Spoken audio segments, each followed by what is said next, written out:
Hello दोस्तों, Sunil electrical के अंदर आपका एक बार फिर से स्वागत है। दोस्तों, आज हमारे पास एक वर्लपुल की वॉशिंग मशीन आ गई है रिपेयर होने के लिए। इस वॉशिंग मशीन के अंदर प्रॉब्लम ये है कि जिस घर से ये रिपेयर होने के लिए आई थी वहाँ पर चूहे बहुत ज़्यादा थे और इसकी जो सारी वायरिंग है वो इन्होंने काट दी है। मैं आपको दिखाता हूँ, ये इसका पैनल बोर्ड है और इसको दिखाता हूँ मैं आपको। ये देखिए, सारी वायर है वो चूहों ने कट कर दी है इसकी। और जो टाइमर था, टाइमर की भी वायर है, इन्होंने सारी वायरिंग है काट दी है। जो इसका स्पिन वाला ड्रम है उसके अंदर भी इन्होंने होल कर दिया है काट कर। बहुत ज़्यादा इसको नुकसान पहुंचा है। ये देखिए, सारी वॉशिंग मशीन ही खा गए हैं लगभग ये। तो मैं आज इसको रिपेयर करूंगा और इसकी जो टोटल वायरिंग है मैं वो करके दिखाऊंगा। पहले आपको डायग्राम से बताऊंगा और फिर आपको इसके कनेक्शन करना सिखाऊंगा मैं। हाँ तो दोस्तों, जैसा कि आप देख रहे हैं, इस टाइमर के मैंने सभी वायर हैं वो कनेक्ट कर ली हैं। मेरे पास अलग अलग कलर की वायर नहीं थी तो मैंने इसका कलर कोड वाला सिस्टम नहीं रखा है।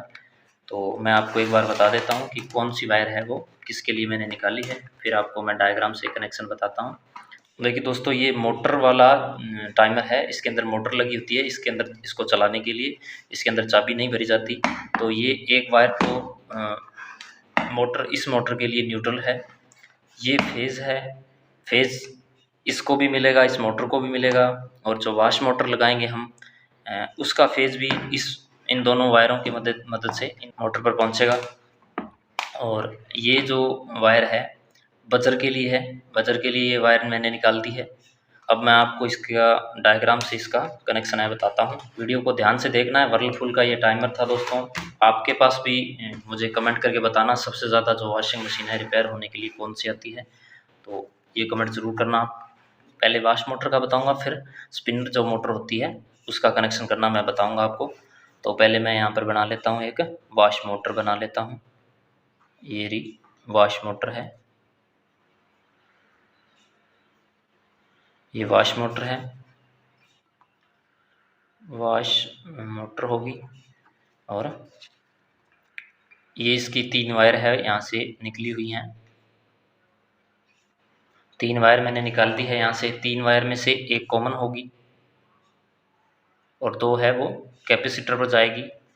मैं यहाँ पर एक कैपेसिटर बना लेता हूँ। ये कैपेसिटर बना दिया है। देखिए दोस्तों, कोई भी ऐसी सिंगल फेज की मोटर होती है उसको चलाने के लिए एक न्यूट्रल और फेज सप्लाई देनी होती है, तो वो मोटर है वो चलने लग जाती है। तो मैं इसको चलाने के लिए मुझे क्या क्या चीज़ की ज़रूरत पड़ेगी मैं देखता हूँ। पहले ये हो गया फेज होगी सप्लाई, ये होगी न्यूट्रल सप्लाई। पहले इस मोटर को चला के दिखाता हूँ मैं। न्यूट्रल, तो देखिए जो कॉमन वायर है उसको सीधा ही न्यूट्रल दे देना है हमने। न्यूट्रल दे दिया। और ये जो मोटर होती है दोनों साइड घूमती है। अब देखिए, कोई भी चाहे सीलिंग फैन की मोटर भी है तो उसको इस कैपेसिटर पर फेस है वो अलग अलग चेंज करने पर इसकी डायरेक्शन है घूमने की वो चेंज हो जाती है। तो ये हम वायर बार बार चेंज तो कर नहीं सकते, इसलिए ये काम है हमें ऑटोमेटिक करवाने की ज़रूरत होती है। और ऑटोमेटिक करवाने के लिए ही वाश मोटर के लिए ही टाइमर लगाया जाता है। टाइमर का काम होता है कि इस मोटर को थोड़ी थोड़ी देर बाद में कभी एंटी क्लॉक और क्लॉकवाइज घुमाना होता है। तो मैं इसके लिए एक टाइमर बना लेता हूँ। ये मैंने टाइमर बना लिया है, जैसे टाइमर हो गया।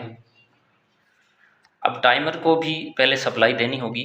ये जो फेज़ है, ये फेज़ डायरेक्ट इसको मिलेगा तभी ये आउटपुट में हमें फेज़ निकाल कर इस दोनों वायर पर देगा।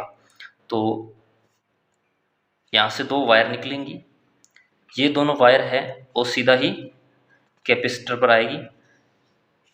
जो एक वायर होगी वो तो इसे क्लॉकवाइज घुमाएगी और जो दूसरी वायर होगी, दूसरी का कनेक्शन बनेगा तो दूसरी इसे एंटी क्लॉकवाइज घुमा देगी। ये यहाँ पर मैं कैपेसिटर पर लगाऊंगा। दोनों ही जो वायर आती है टाइमर से मोटर की कैपेसिटर पर लगती है। अब फेज का कनेक्शन इस वायर के साथ है तो ये क्लॉकवाइज घूमेगी या एंटी क्लॉकवाइज घूमेगी। और अगर इस वायर के साथ इसका कनेक्शन बन गया है तो ये दूसरी डायरेक्शन में घूमने लग जाएगी। तो इस प्रकार इस टाइमर का कनेक्शन किया जाता है। तो ये तो टाइमर था, चाबी वाला टाइमर था। कुछ के अंदर कुछ जो वॉशिंग मशीन होती है उसके अंदर ये मोटर वाला टाइमर लगा हुआ होता है। जैसे ये जो है वर्लपूल का आपको बताया था मैंने, तो इसके अंदर मोटर लगी हुई है। तो अब इस मोटर को चलाने के लिए भी हमें इसे सप्लाई देनी होगी, क्योंकि ये चाबी नहीं भरी जाती इसके अंदर। अगर चाबी भरी जाती तो हमें इसकी ज़रूरत नहीं पड़ती थी, लेकिन इसके अंदर जो मोटर लगी है वो इस टाइमर को चलाएगी, इस टाइमर को चलाएगी और फिर ये घूम कर है वो बार बार इसका कनेक्शन चेंज करेगा और इसकी डायरेक्शन है वो चेंज करेगा। तो इस मोटर को भी सप्लाई देनी होगी, जो इसके अंदर मोटर लगी हुई है, यहाँ पर लगी हुई है मोटर, तो इसको भी सप्लाई देकर इसे घुमाना पड़ेगा, फिर ये टाइमर को चलाएगी और फिर कनेक्शन बनेगा। तो इस मोटर के लिए भी 2 वायर होंगी। देखिए, एक तो हो गया इसका न्यूट्रल, 240 वोल्ट से ही चलती है इसके अंदर जो मोटर छोटी लगी होती है वो। एक इसका न्यूट्रल हो गया, और जो फेज़ है, फेज़ तो देखिए डायरेक्ट सप्लाई से हमें यहाँ पर मिल रहा था, तो फेज़ का कनेक्शन है इस मोटर का इसके अंदर से ही होता है। जैसे आपको दिखाता हूँ मैं दोस्तों, ये देखिए न्यूट्रल वाली वायर ये है, और जो फेज़ है, फेज़ की वायर है वो सीधा यहाँ से होती हुई अंदर से कनेक्ट हो गई है। तो फेज़ डायरेक्ट यहाँ से मिल जाएगा हमें। तो ये जो मोटर लगी हुई है, यहाँ पर मैं लिख लेता हूँ मोटर जो इसको घुमाने वाली है, इसका न्यूट्रल ये हो गया, और फेज़ है वो अंदर से इसका कनेक्ट होगा, तो फेज़ इसको अंदर से ही मिल जाएगा। अब इस वायर को, इस न्यूट्रल वाली वायर को, मोटर की जो वायर है, इसको मैं अगर न्यूट्रल सप्लाई दे देता हूँ, यहाँ तक न्यूट्रल आ रही थी, तो ये मैं इसको दे देता हूँ, तो ये मोटर घूमेगी, और मोटर जैसे ही घूमेगी ये टाइमर भी घूमेगा।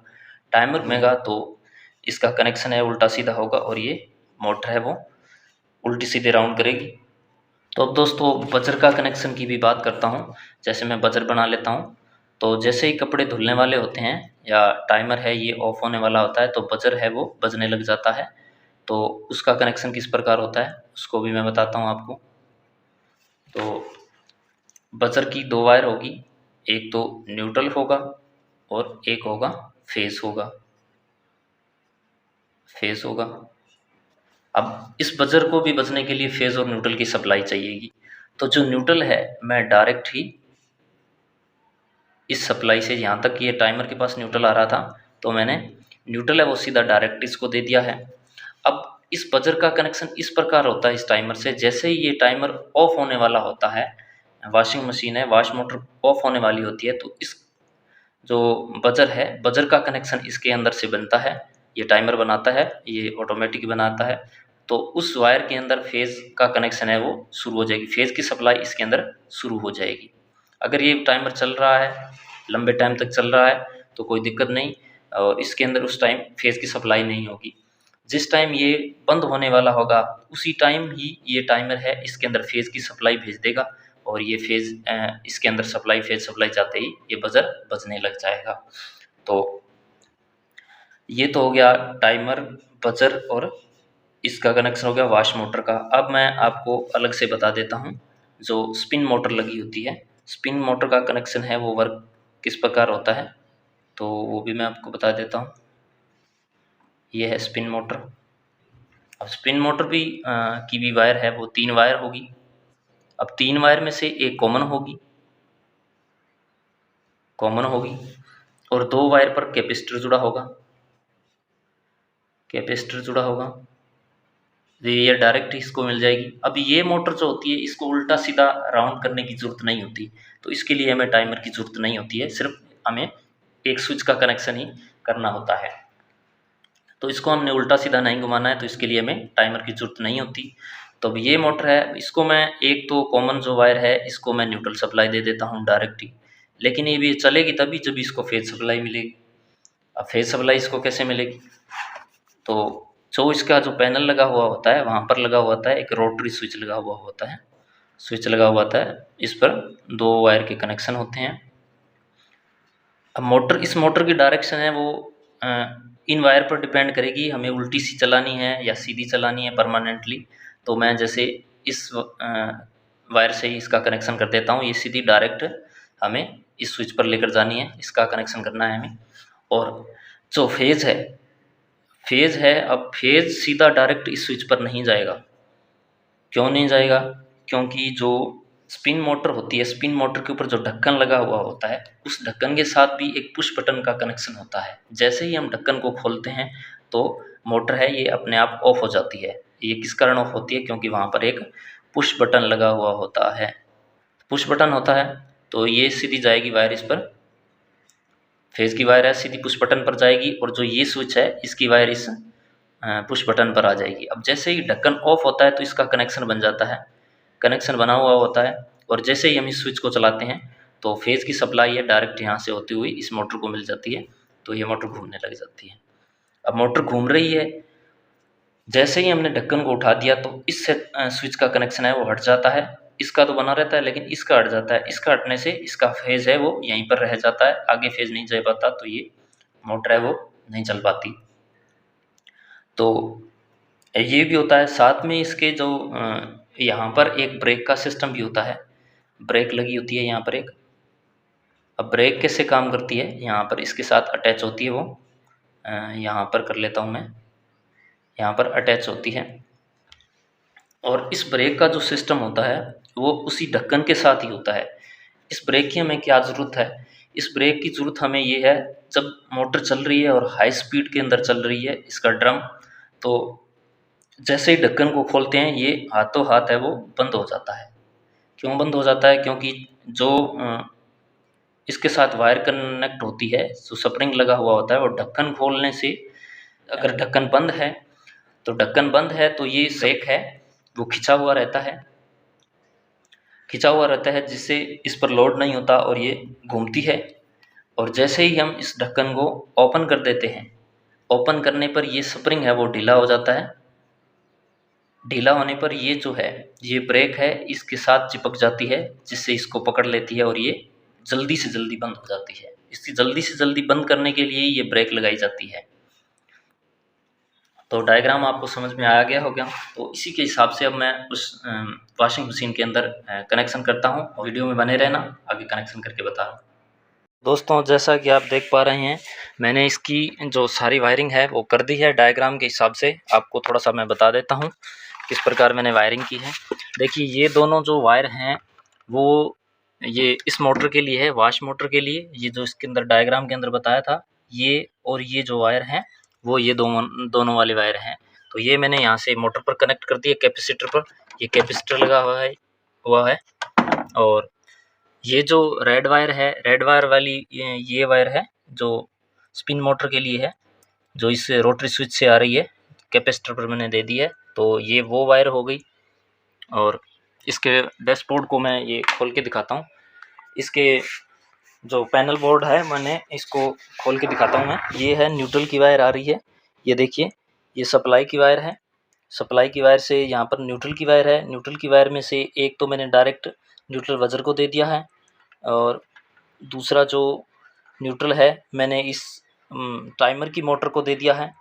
और जो एक न्यूट्रल है मैंने मोटर है स्पिन वाली उसको दे दिया है, और साथ में जो वॉश वाली मोटर है उसको, दोनों का कॉमन एक ही है, मैंने एक से दे दिया है।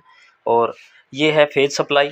फेज़ मैंने सीधा दे दिया है, एक तो टाइमर को इस वायर से, एक तो टाइमर को दे दिया है फेज़, और एक फेज़ मैंने इस स्विच को दे दिया है जो रोटरी स्विच है स्पिन मोटर के लिए, उसको दे दिया है, और ये यहाँ से आ रहा है। तो दोस्तों इस प्रकार आपने कनेक्शन करने हैं। दोस्तों ये अब मैं चला कर दिखाता हूँ आपको। तो इसे मैंने फिट कर लिया है और इसे सप्लाई से जोड़ दिया है। तो अब इसे चला कर दिखाता हूँ दोस्तों मैं। पहले इसका वॉश मोटर चलाते हैं पहले इसकी। ये देखिए बिल्कुल ओके चल रही है ये। और इसका ये जो स्पिन वाला है, स्पिन मोटर भी चला कर दिखाता हूँ।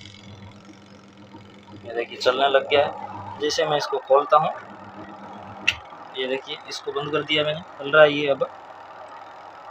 और जैसे मैं इसको खोलता हूँ तो ये बंद हो जाएगा। ये देखिए बंद भी हो गया है, अब चलने लग जाएगा, वापस चलने लग गया है। तो ये देखिए बंद हो गया है। ठीक है दोस्तों, वीडियो आपको पसंद आई होगी, वीडियो को लाइक कर देना, और साथ में कौन सी वॉशिंग मशीन ज़्यादा रिपेयर के लिए आती है उसका कमेंट आपने ज़रूर करना है दोस्तों। तो चैनल को सब्सक्राइब कर लेना। धन्यवाद दोस्तों।